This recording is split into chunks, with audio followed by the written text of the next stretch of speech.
Sin peros. Un momento de compartir, aprender y disfrutar. Espera lo inesperado con la licenciada Susana Rasinski.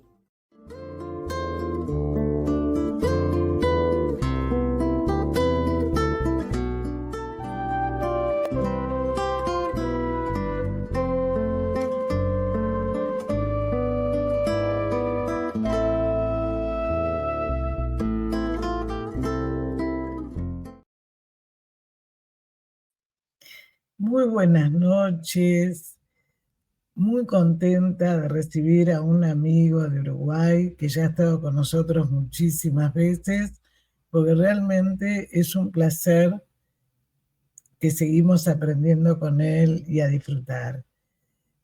Adelante, Jorge Schneiderman, de Uruguay. Bueno, muchísimas gracias por la bienvenida, Susana. Siempre es un gusto reencontrarme contigo y con la vastísima audiencia de Sin Peros en esta oportunidad para hablar de un tema muy convocante, ¿no?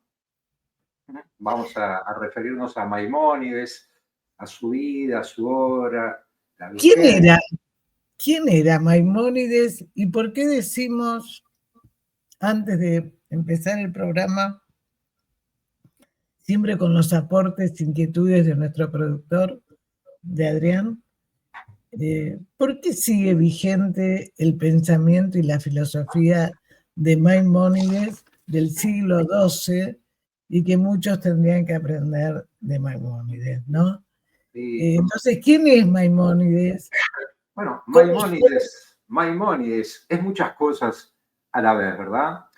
Quizás lo recordemos dentro de lo que es la tradición hebrea como un gran rabino, un líder comunitario, un investigador, una persona que consagró gran parte de su vida a la profundización en temas vinculados a las Sagradas Escrituras, pero también fue un médico, fue un viajero, fue un individuo sumamente interesado por la naturaleza, un individuo cuya vigencia, entiendo, se debe a que en ciertos aspectos atendió a temas que durante la larga noche medieval habían sido olvidados, ¿no?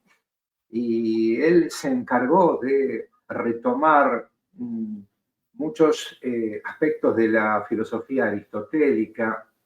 Él trató de considerar la incidencia que tiene en el proceso de la cura la observación, la escucha, poder consubstanciarse con el paciente, poder entender lo que le pasa, retomando quizás, Susana, un poco lo que era la perspectiva hipocrática, ¿no? Preguntarle al enfermo cómo se siente, qué le parece que le está pasando, y por sobre todas las cosas, preguntándole si está dispuesto a abandonar aquellas cosas que están justamente en la raíz de su conflicto, de su problema, de su enfermedad. Pero básicamente observando al individuo en su circunstancia, ¿no? Creo que en tal sentido vale retomar lo que decía el gran Ortega y Gasset, el hombre es él y su circunstancia. Entiendo que Maimónides entendía al hombre desde su circunstancia y creo que eso en cierta medida es parte de lo sustancial de su legado, ¿no? El ver al individuo desde un todo. Y también tenía en cuenta en ese todo el contexto, el medio ambiente. O sea, cuando nosotros vemos que ahora vas al médico, está con la computadora, ni te mira, sí, ni te revisa, ni tampoco te habla, ¿no? Es como decir, bueno, vaya a sacar la radiografía, ¿no? Sí. Entonces, cuando uno dice, quiero un médico que me mire, que me diga, ¿no? El siglo XII, ¿no? Sus principios, que son fundamentales, ahora vamos a ir nombrando algunos, porque bueno, el programa no da para tantas cosas, porque realmente es una riqueza impresionante, ¿no? Sí, no, realmente, bueno, principio quieren las cosas y digamos que él nace allá por 1138 en Al-Andalus. Es la España que estaba bajo la égida musulmana. Y podríamos decir que dentro de un marco de bastante tolerancia convivían tanto en la Córdoba natal, ¿no? En la Córdoba natal de Moshe Ben Maimón, ese era su nombre, la convivencia con las personas, los musulmanes, con los cristianos, era relativamente buena. Había un trasiego permanente, una interacción, un mutuo enriquecimiento, y por lo tanto eso en sí fue algo de lo que abrevó Maimónides. Ahora, el tema es que a la edad de 10 años, allá por 1148, los almohades invaden, eran una secta fundamentalista, ¿no? Cualquier similitud con cosas que acontecen en nuestros tiempos no es casualidad. Y eso desvirtuó un poco lo que era ese escenario donde la tolerancia primaba por sobre todas las cosas. Por lo tanto, su familia decide deambular por otros lugares de España, el norte de África, hasta que en 1158 se establecen en Marruecos, ¿no? En Marruecos, ahí podríamos decir que logran desarrollar sus actividades, pero también se dan situaciones complejas, hay brotes de intolerancia, por lo tanto deciden viajar en 1165 hacia lo que es la tierra de Israel. No se hallan y por lo tanto vuelven a África y se instalan en Egipto, en el Cairo.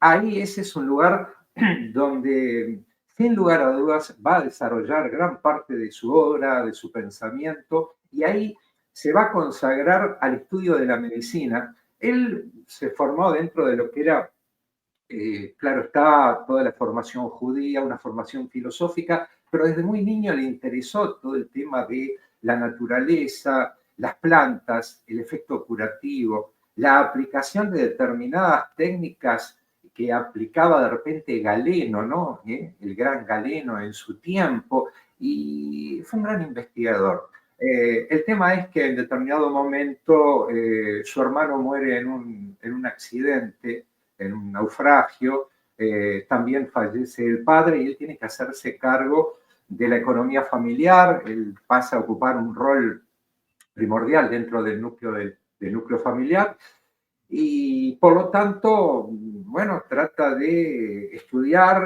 ver de qué manera podía ganarse la vida, profundiza en el estudio de la medicina, bueno, y bueno, formado como médico, es contratado nada más ni nada menos que por el sultán Saladino. Fíjense qué cosas, ¿no?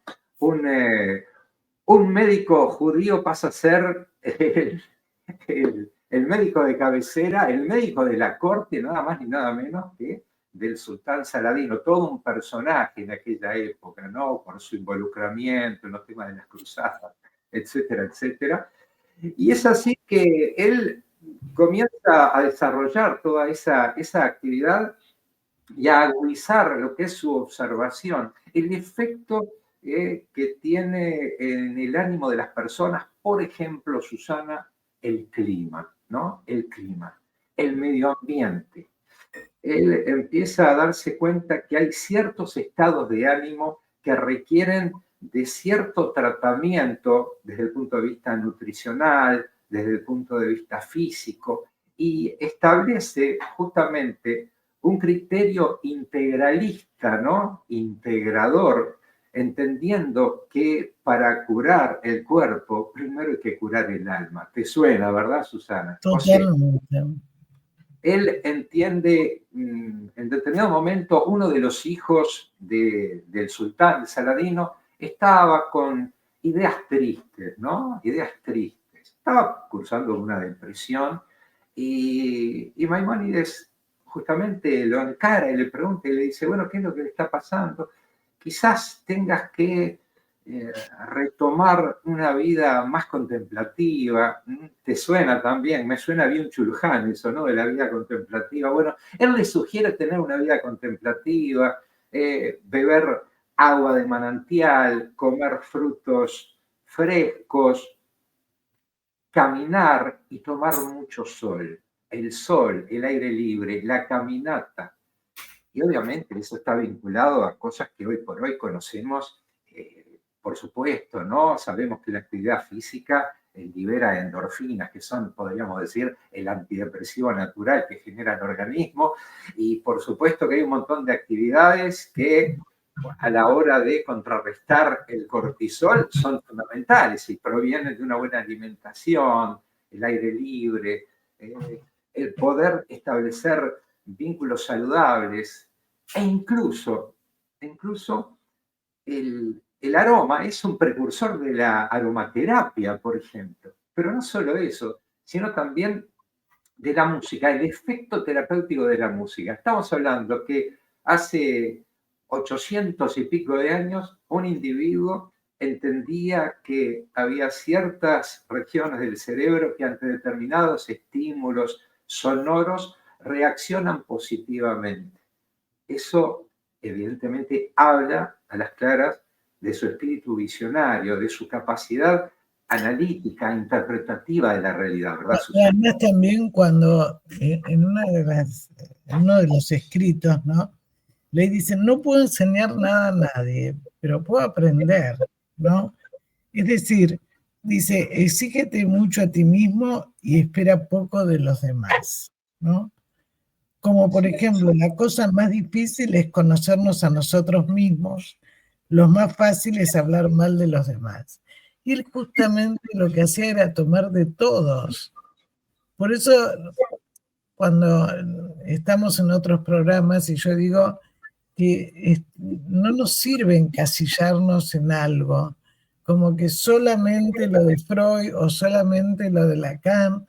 O sea, tenemos que integrar justamente, ¿no? Ese sentido humanista siglo XII, en medio de todas las emigraciones que tuvo que hacer, en medio de todas las circunstancias, pero cómo él iba tomando también de las distintas culturas lo que son las esencias, como vos decías recién, las plantas, ¿no? Todo eso que también en los árabes es muy importante, pero no para hablar mal del otro. No. A ver, el otro como otro opositor, no. ¿Cómo somos parte de un todo, no? Que es tan importante en este momento, ¿no? La complementación, porque fíjate vos, él se nutrió muchísimo de médicos árabes, como Averroes, Avicena, otro gran pensador, y de hecho, él escribía en árabe, porque el árabe era la lengua en que escribían justamente los médicos, los polímatas, ¿no? Aquellos individuos que se dedicaban a múltiples actividades desde el punto de vista científico. En este caso deberíamos hablar de una medicina precientífica, por supuesto, pero todo lo que tenía que ver con la producción literaria, filosófica, teológica, en aquella región se escribía en árabe. Él manejaba el árabe. De hecho, la Guía de los Perplejos, una de las grandes obras de Maimónides, donde él incorpora justamente la perspectiva aristotélica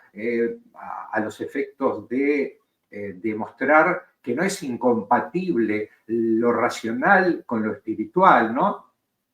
Partiendo de una sencilla premisa, ¿no? La razón se sustancia del espíritu y el espíritu de la razón.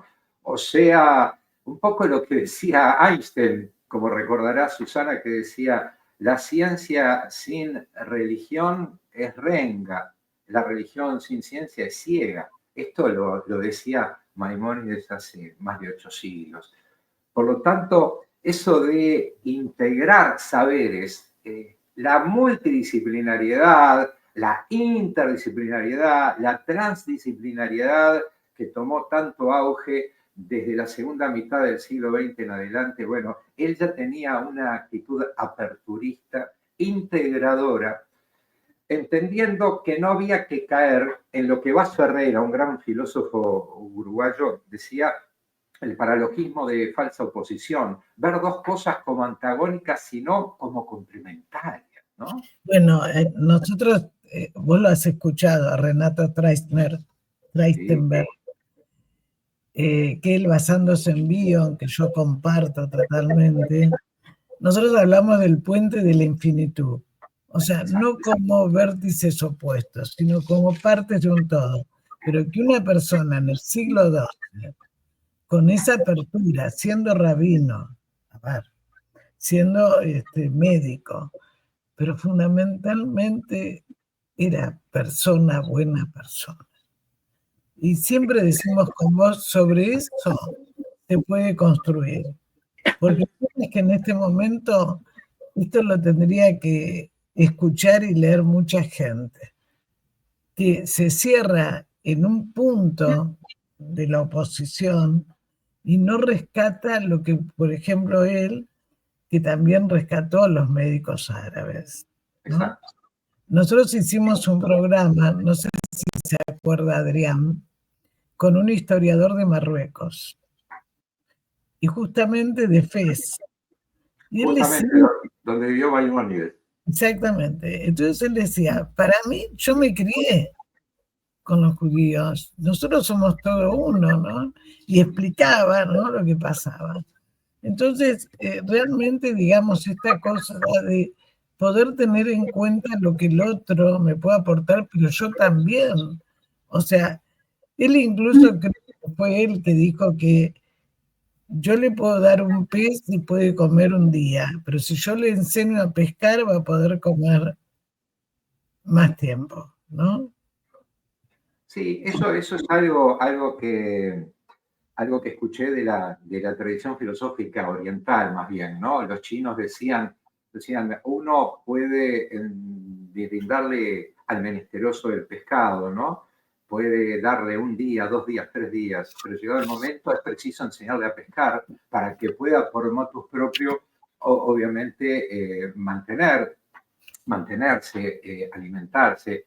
Y en ese sentido, si habrá sido adelantado, ¿no?, Maimónides, que él entendía que el todo es más que la suma de las partes, conceptos que nosotros aprendimos en la facultad a instancias de lo que la Gestalt Theory a principios del siglo XX hablaba, ¿no? El todo es más que la suma de las partes. Él ya lo tenía clarísimo, incluso si bien él entendía que la filosofía aristotélica era muy rica y generaba muchos aportes a la comprensión de la realidad, entendía que el pensamiento cosmogónico de Aristóteles era interesantísimo. Él no era un incondicional, no le decía amén a todo, él ya se consideraba un científico, si bien en esos momentos no hablábamos en términos de cientificidad, porque él decía que es fundamental tener el elemento probatorio para darle fuerza de ley, entre comillas, científica, ¿no? Entonces, ahí está lo importante. El mismísimo Freud, Susana, tanto hemos hablado contigo al respecto. Freud era un individuo que decía que no basta con conocer lo que es el método psicoanalítico, no basta con conocer todo lo que es la teoría, el corpus psicoanalítico, los entresijos, las historias que existen, los entretelones del psicoanálisis. Hay que imbuirse también de todas aquellas líneas de pensamiento que nos permiten tener una percepción poliédrica, amplia de la realidad. Cuando vos atendés un paciente, no estás atendiendo una neurosis, estás atendiendo a un ser humano, que es un ser en situación, como decía el gran profesor Juan Carlos Carrasco, un ser en situación, y como tal hay que entenderlo. ¿Y por qué desde una mirada humanista? Porque lo único importante es el ser humano, y no verlo como un portador de enfermedad. Cuando un paciente se enferma del hígado, no lo tratamos solo, no tratamos una hepatopatía, tratamos a un individuo que padece el impacto que genera en su organismo, en su psique, en su vida social, ese malestar, esa enfermedad, ¿no? Y por eso Freud decía, por favor, lean de lingüística lean filología, antropología, literatura. ¿Qué hubiese sido de Freud si no hubiese leído a los grandes de la tragedia universal? Si no hubiese leído a Sófocles. ¿Qué hubiéramos hecho? ¿Cómo veríamos el tema del Edipo? ¿No? ¿Qué hubiese pasado si no hubiese integrado también a su vademecum de intereses a Shakespeare? ¿No? Y así podemos entrar. Y toda la mitología, ¿no? Toda la mitología y todo. Cuando a veces hablamos complejo de Edipo, complejo de Electra, cuando mencionamos a Sísifo, evidentemente ese acervo amplio, tan rico de Freud, se sustancia un poco en esa actitud justamente de poder abrevar, de tratar de entender que es inherente, que nada de lo inherente al ser humano, mejor dicho, es ajeno al psicoanálisis. En este caso, para Maimónides, todo lo que tenía que ver con la realidad, incluso aquellas cosas que podían ser entendidas como tangenciales o minucias, él lo consideraba. Él, cuando entraba en una casa y veía que había oscuridad, abría las ventanas, descorría las ventanas, porque las cortinas, perdón. ¿Por qué? Porque entendía que el sol era un gran agente vehiculizador de salud. Yo recuerdo una abuela mía que decía, donde entra el sol no entra el médico. Y seguramente algo de eso era lo que Maimónides entendía, ¿no? Y por sobre todo el tema de la socialización, Susana, el poder salir al encuentro. Cuando veía que alguien estaba medio tristón, ¿qué decía Maimónides? Vaya a la plaza, vaya a caminar. Al caminar, ¿no? La persona ya sale de ese atosigamiento, ve gente, interactúa y tiene la posibilidad de ver lo que acontece en el mundo circundante, ¿no? Poder dialogar con los circunstantes, con los viandantes. Creo que era un llamado al sentido común. Hoy lo vemos como cosas de mucho sentido común, muy inherentes a lo que manejamos en nuestro tiempo. Ahora, pero situate en el año 1250, 1270, donde había tanta psicorrigidez, donde había tanta superchería. Por eso él propone repensar lo obvio.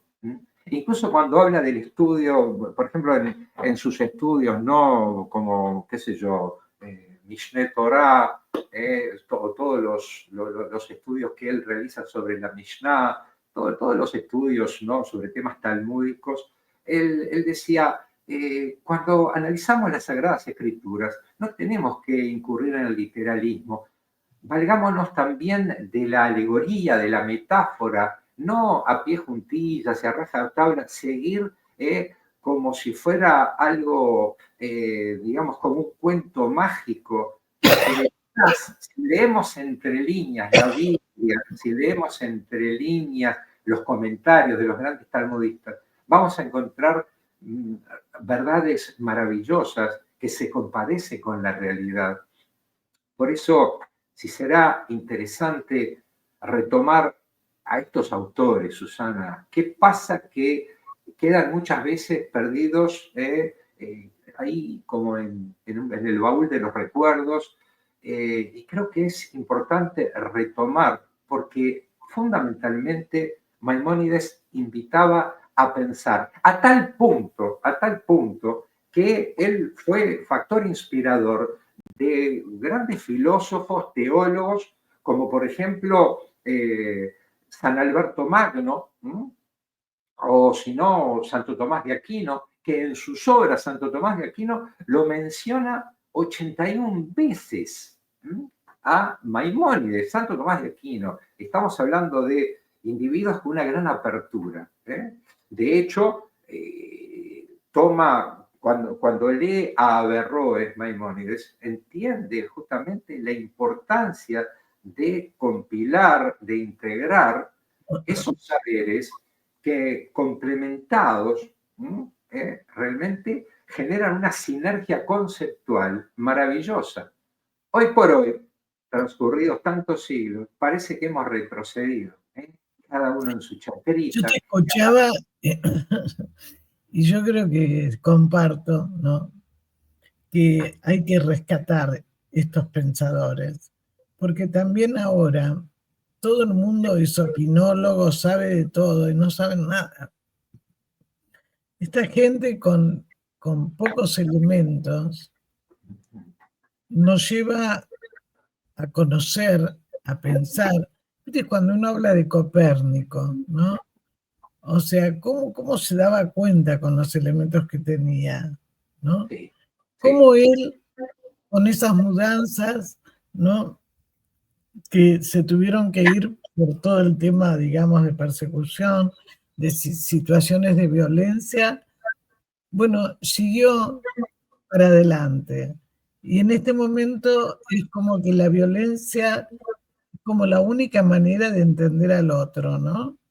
Cosa que ni vos ni yo estamos de acuerdo en eso, sí, pero que este hombre hace siglos lo hacía.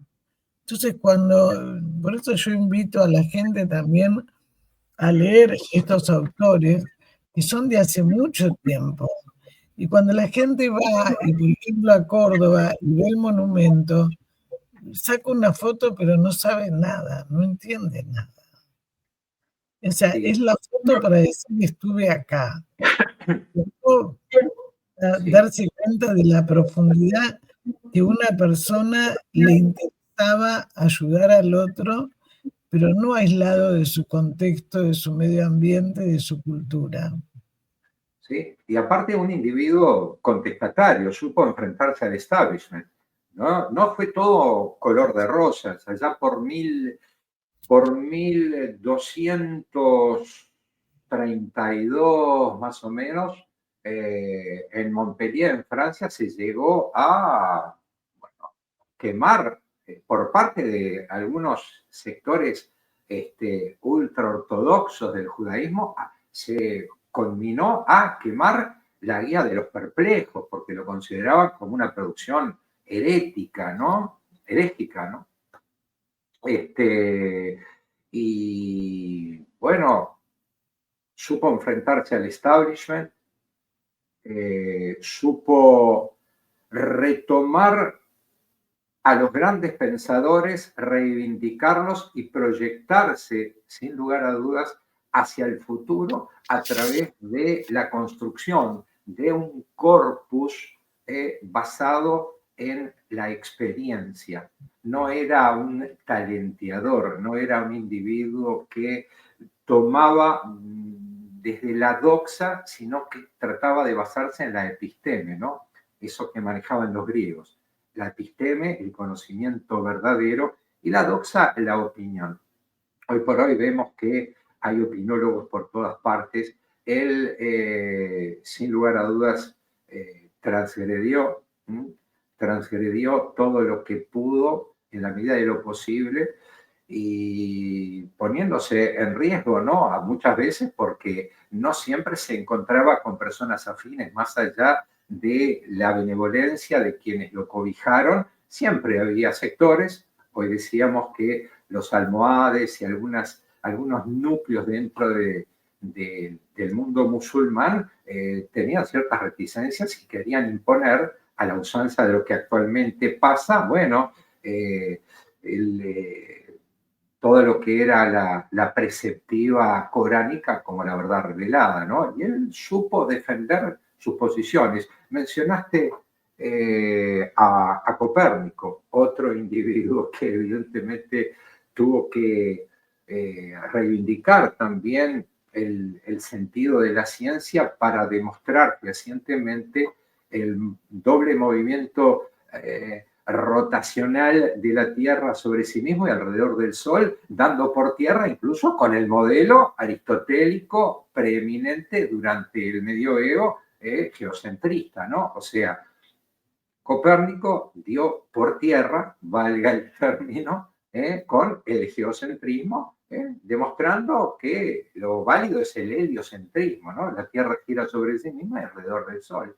Y no fue fácil para Copérnico. Bueno, seguramente no le fue fácil tampoco en su momento a Spinoza, y sabemos lo que pasó, ¿no? Cuando se puso en contra a propios y a ajenos cuando reivindicó un montón de ideas que estaban apartadas de la beatitud del relato bíblico, ¿no? De toda esa esfera lírica romantizada. Y bueno, no en vano Freud, allá en 1916, en un texto cuyo título se traduce como Algunos problemas del psicoanálisis, él habla de las 3 heridas narcisistas, que padeció la humanidad, y entre ellas, bueno, incluye, por supuesto, a Copérnico, también a Darwin, quien demostró en su momento, con el evolucionismo, con la teoría evolucionista, que el ser humano no era un advenedizo sobre la faz de la Tierra con apenas unos pocos miles de años de presencia, sino que era la síntesis de un proceso evolutivo de millones de años. Y bueno, sumada a la tercera herida narcisista, que fue el psicoanálisis, ¿no? Cuando demostró que había que trascender los acotados marcos de la conciencia, demostrando que más allá de lo consciente hay un determinismo inconsciente que es quien realmente mueve un poco los hilos de nuestra vida anímica, ¿no? Entonces, fíjate si a lo largo de la historia habrá ejemplos de personas que tuvieron que enfrentarse. Ahí ya mencionamos 4, Maimónides, Copérnico, Spinoza también. Pero además él Darwin y Freud también aceptaba que se podía equivocar, que digamos, podía él creer algo y estar equivocado y lo modificaba. Pero por supuesto, porque entendía que lo peor que hay luego de cometer un error es no reconocerlo. Entonces, a través de la observación, barajar y dar de nuevo, como se suele decir popularmente, trataba de replantearse las cosas, lo cual vimos muchísimo en Freud, ¿no? Tenemos una conceptualización del aparato psíquico, entendemos, hay una primera tópica, después pasa una segunda tópica, hay una primera teoría de las pulsiones, otra teoría de las pulsiones, y seguramente si hubiese vivido unos años más Freud, anda a saber lo que hubiese repensado, ¿no? En todos esos pensamientos, incluso en el malestar en la cultura, él replantea un montón de cosas, y por ahí certezas de un tiempo dejaron de serlo y Freud pensó las cosas desde otro lugar. Me imagino que cuando debió abandonar Austria en 1938, muchos conceptos que él tenía acerca de lo que estaba sucediendo en Europa, se dio cuenta que él había sido de repente sumamente, no sé, flexible y no llegó a entender las cosas, ¿no? Acordate que el propio Freud decía que no creo que esto del nazismo sea más que algunos escarceos de una runfla de desubicados, no hay terreno feraz en Austria como para que esto, y bueno, evidentemente. Después cuando Freud, cuando se produce la quema de libros del 33, ¿te acordás que él dice, bueno, qué agradecido debo estar? En la Edad Media me hubieran quemado a mí, hoy solo se conforman con mis libros. Y ahí se equivocó, porque no se dio cuenta, no se dio cuenta que no se iban a conformar solo con quemar los libros. De hecho, lamentablemente, 4 de las hermanas de Freud fueron asesinadas en los hornos crematorios de sendos campos de concentración y exterminio, ¿no? Entonces, Freud siempre, en el acierto, en el error, él siempre se daba lugar a repensar las cosas. Cosa que Maimónides, por supuesto, también aplicaba en su afán de despejar aquellas variables que no le permitían salir al encuentro de la verdad, ¿no?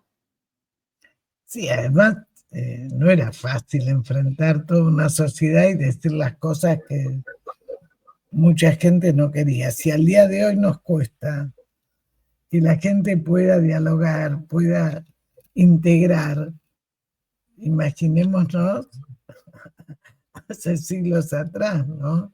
Era un desafío muy grande, ¿no? Era un desafío enorme. ¿Y los padres qué hacían, Jorge? Bueno, los padres tenían sus actividades comerciales. El hermano era un comerciante de fuste. De hecho, cuando muere el hermano, que parte del sustento de la familia era el padre y el hermano, fue justamente en un viaje de negocios que perece en un naufragio. Y lo interesante es que la familia habían visto en Maimónides, en el pequeño Moshe, habían visto una mente abierta, un individuo al quien había que estimular, y por eso durante parte de su juventud le permitieron que él se consagrase casi exclusivamente al estudio, a la búsqueda. Lo de él era justamente eso, ¿no? Una búsqueda permanente. Claro, pero cómo influyó la familia, ¿no? Cómo lo apoyó. Muchísimo, porque desde niño le estimularon, pero no solo imbuyéndolo de lo que era la tradición textual hebrea, las Sagradas Escrituras, la Torá, el Talmud, y todo lo que provenía de la tradición ancestral, sino que lo empujaron a ver el mundo, a ver la realidad más allá de sus propias narices.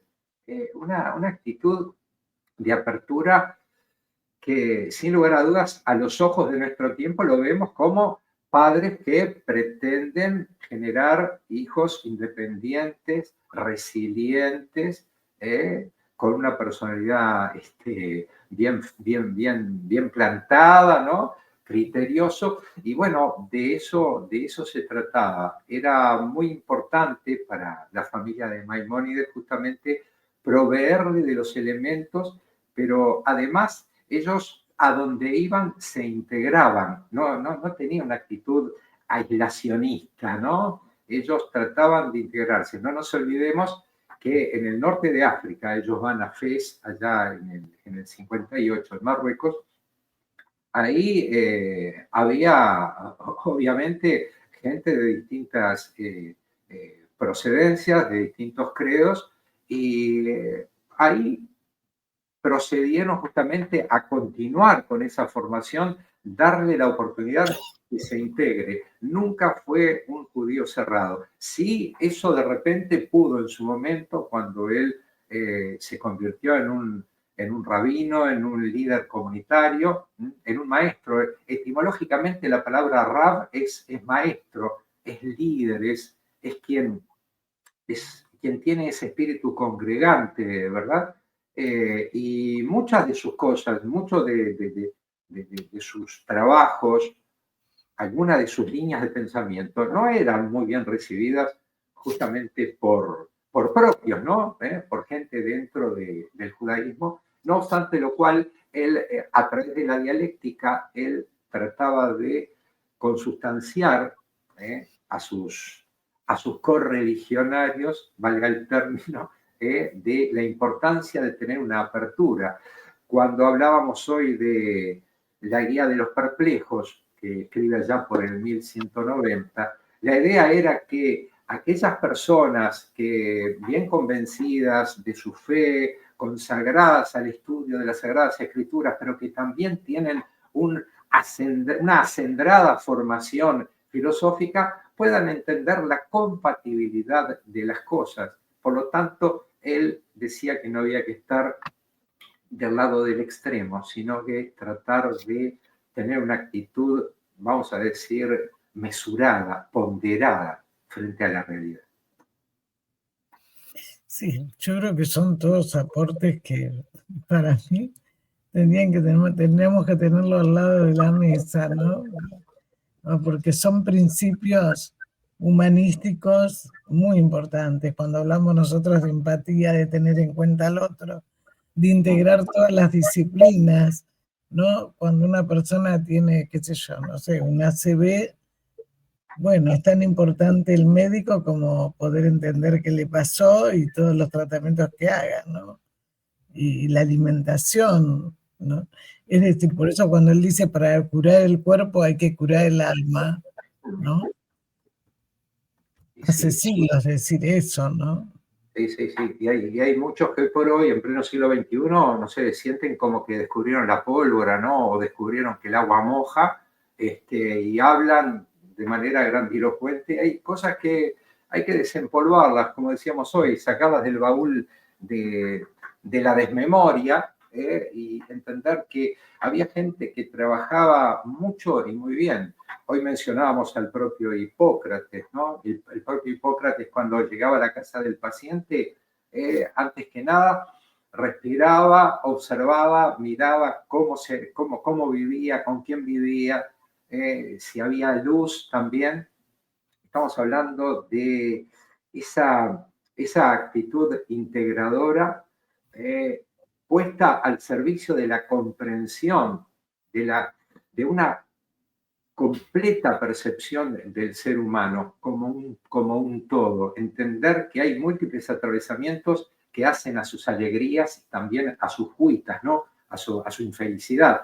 Me parece que estaría bueno retomar dentro de la formación de los psicólogos, dentro de la formación de los médicos. Yo tuve la suerte de estudiar durante un año en el Departamento de Historia de la Medicina con uno de los grandes referentes de la historia de la medicina, el profesor Fernando Mañé Garzón, que tenía una lucha sin cuartel dentro de su propia facultad, ¿no? Dentro de la Facultad de Medicina, tratando de convencer de la importancia del estudio de la historia de la medicina para entender que hay un sinfín de cosas que no surgieron como por arte del birlibirloque de un día para el otro, como los hongos después de la tormenta en el pasto. Cosas que son producto de cientos y cientos, a veces miles de años de trabajo a partir de ideas, de la observación, del esfuerzo de grandes pensadores que supieron apostar justamente a la búsqueda fundamentalmente, ¿no? Esos grandes pensadores que marcaron el terreno desde hace tanto y tanto tiempo. Pero mira, el otro día cuando Raquel hablaba en el mes de la mujer, ¿no? La primera mujer, ¿qué significó en ese momento, ¿no? Una mujer árabe, ¿no es cierto? Cuando en este momento no las dejan estudiar. O sea, la involución.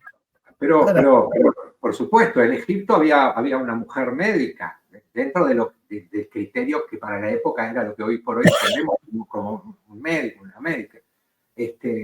Hoy vos imaginate hoy por hoy en Arabia Saudita, en Kuwait, en Qatar, en Bahrein, y debe estar medio complicado, ¿no? El tema. Pero por eso digo, ¿no? La involución, porque también cuando vos hablás acá con los grupos que defienden el terrorismo y demás, no ven tampoco esto que veía no solo Maimónides, otros pensadores con esa libertad, esa apertura al otro.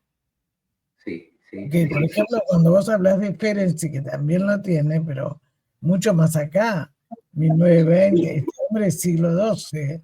Por supuesto, se ve clarísimo en Ferenczi. Ahora, hay a partir de Maimónides, él sembró, ¿no? La idea de él, más que nada, era sembrar conciencia, desaznar a la gente, derribar los muros de la indiferencia y también aclarar las mentes de aquellos que entendían que lo fenoménico, lo religioso, lo esotérico podía ser fundamento de una verdad, ¿no? O sea, no se puede fundamentar en la doxa, en la opinión, en las creencias. Entonces él trataba de sembrar conciencia, despertar mentes, entendiendo que el más cruel de los flagelos, el más lacerante de los flagelos, es la ignorancia. Su lucha era contra la ignorancia.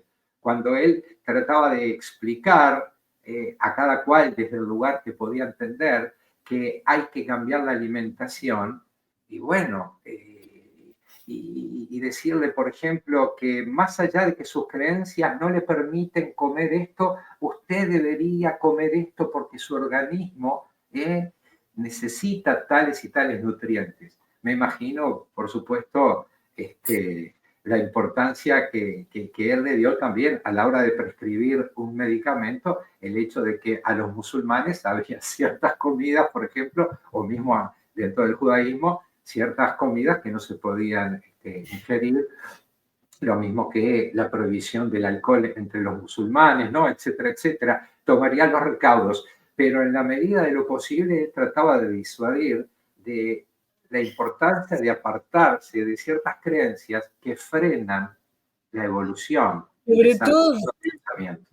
Sobre todo del absolutismo, porque, digamos, cuando vos tenés un vegano que después tiene problemas con todo lo que es la vitamina B, como con otras cosas, porque no consume proteína suficiente, aunque te digan vegetales.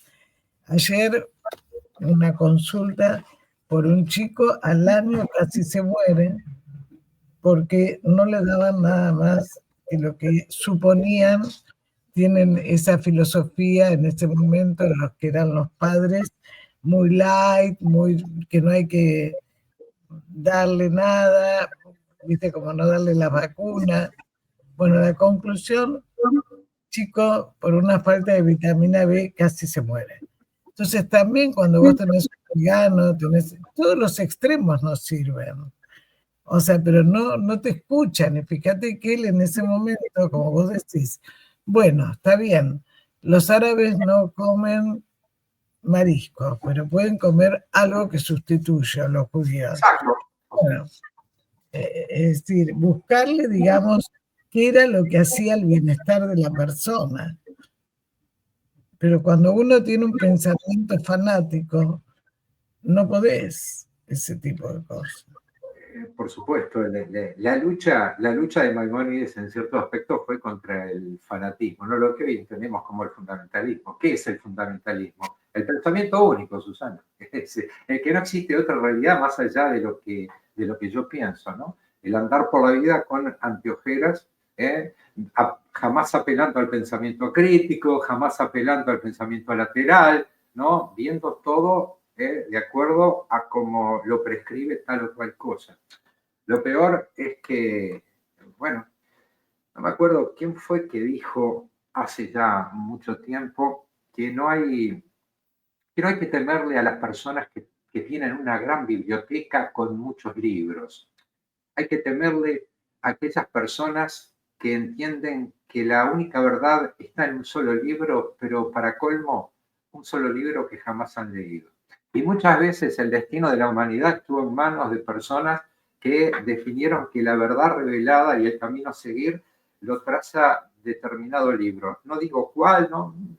Cada cual que se ponga el sayo, ¿no? Como se suele decir, ¿no? Pero vale retrotraernos a la Inquisición, ¿no? ¿Cuántos siglos frenó la Inquisición el desarrollo de la ciencia del conocimiento a través de la imposición de la escolástica, el anquilosamiento del pensamiento, la restricción del estudio para determinados sectores? Bueno, pero eso ha pasado en todas las ciencias, ¿no? Hoy yo escuchaba un señor que es el que está a cargo de toda la parte nuclear a nivel mundial. Es argentino y lo postulan para secretario de las Naciones Unidas. Entonces él decía, no se logra nada, yo tiro todo lo malo en el otro. Uno tiene que tener en cuenta todas las partes. Dice, las Naciones Unidas se hizo hace 80 años. Sigue con un pensamiento que es único, unilateral, es un desastre, ¿no? Pero claro, imaginemos esto en Maimónides hace tantos años. Bueno, como con vos se nos va el programa enseguida, en los 10 minutos que nos quedan, yo te diría un poco menos, porque no son minutos, son segundos, que puedas hacer una síntesis con los aportes más importantes de Maimónides y por qué recomendamos que la gente lea. Maimónides, que cuando los que puedan viajar y visitar, acá en Buenos Aires tenemos una universidad de Maimónides, pero de todas maneras conocer, ¿no es cierto?, quién era y cuáles son los aportes más importantes como síntesis, y por supuesto agradecer. Yo creo que entre los grandes aportes del Rambam, ¿no? Rambam es como se le llama, el Rab Moshe Bar Maimón, ¿no? Moisés Ben Maimón. Está justamente la búsqueda, la mesura, la ponderación, el respeto por el otro, el desarrollo de la escucha, de la observación, el no ver al otro como un enemigo, sino como alguien que puede complementar mi saber, que me puede enseñar, en el entendido, Susana, de que todos tenemos alguna cosita para enseñarle a todos y nosotros tenemos mucho que aprender de todos los demás, ¿verdad? Entonces creo que el gran mensaje que nos deja Maimónides es la apertura, la integración, la tolerancia, el respeto por el otro, cosas que fueron tan trabajadas por grandes filósofos. Hemos hablado al respecto de Martin Buber, hemos hablado de Levinas, hemos hablado de tantos pensadores. Yo te convoco, ahora que lo nombraste, a Martin Buber, para otro programa, ¿no? Hacer algo. ¿Cómo no? Sí, ¿cómo no? Va a ser un gusto. Y bueno, leído en la adolescencia, ¿no? Y vamos a encontrar a lo largo del siglo XX muchas personas que evidentemente repararon el valor de la otredad, el establecer saludables relaciones de alteridad, aprender y apartarse de ese pensamiento único. Él trató de desarrollar una forma diferente de hacer medicina, no siendo el médico el protagonista, sino el paciente. Involucrar al paciente en el proceso de su propia cura, involucrar al entorno, el ambiente, modificar a través de lo que es la alimentación, repensar los vínculos, establecer un orden de prioridades, plantearle al paciente hace 800 y pico de años que trate de incorporar pensamientos positivos, que establezca metas a corto plazo, que trate de verse en clave positiva, cosas que obviamente hoy por hoy lo hablamos de lo que es la psicología positiva y tantas cosas. Si nos retrotraemos, vamos a encontrar que en Maimónides hay un gran reservorio, grandes elementos para terminar de hacernos a la idea de que una psicología, un psicoanálisis debe ser humanista, si no, no lo es, ¿no? Creo que eso es fundamental. Totalmente de acuerdo, y teniendo en cuenta el medio ambiente también, ¿no? Hoy en día estamos con todo el tema del clima, de cómo el hombre ha destruido el planeta, ¿no?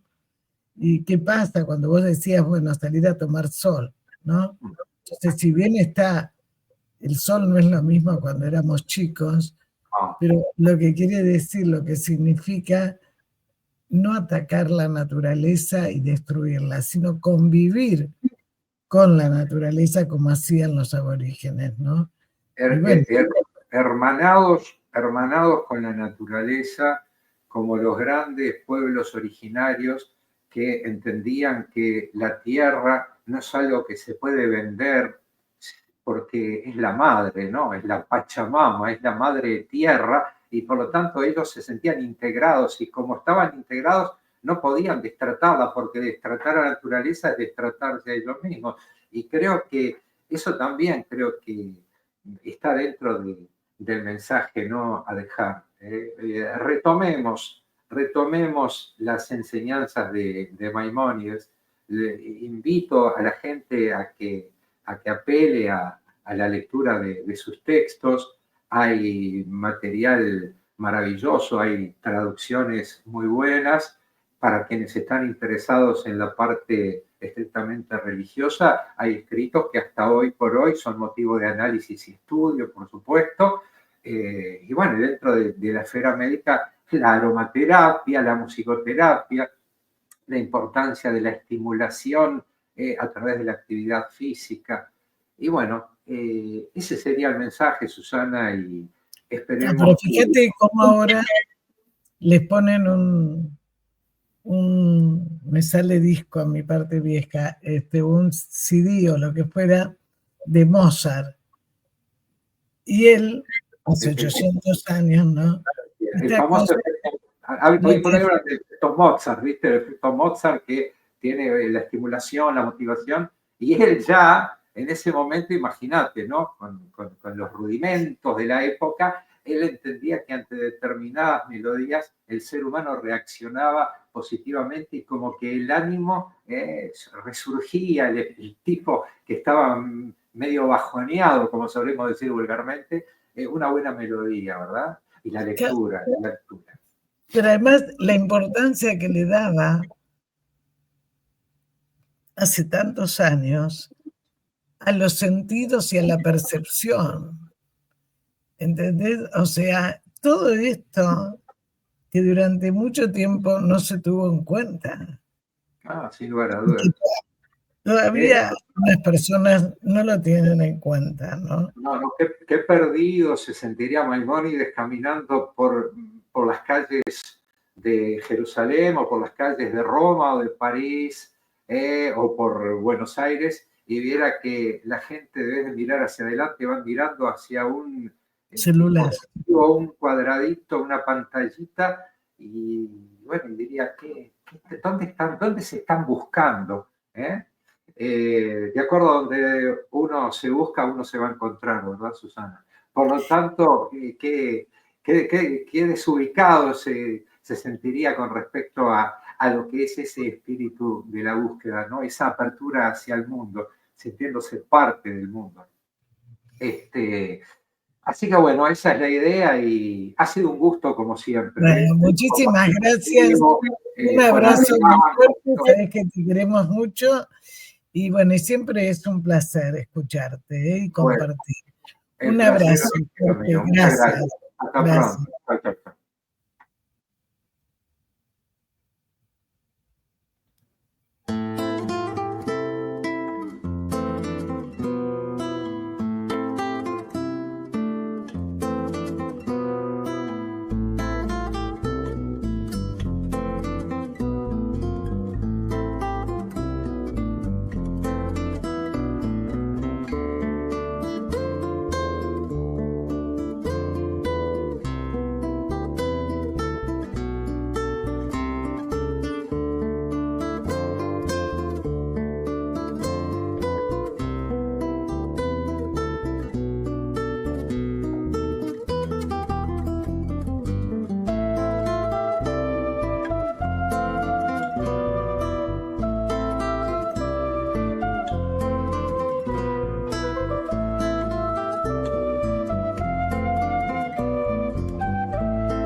Sin peros. Un momento de compartir, aprender y disfrutar. Espera lo inesperado con la licenciada Susana Rasinski.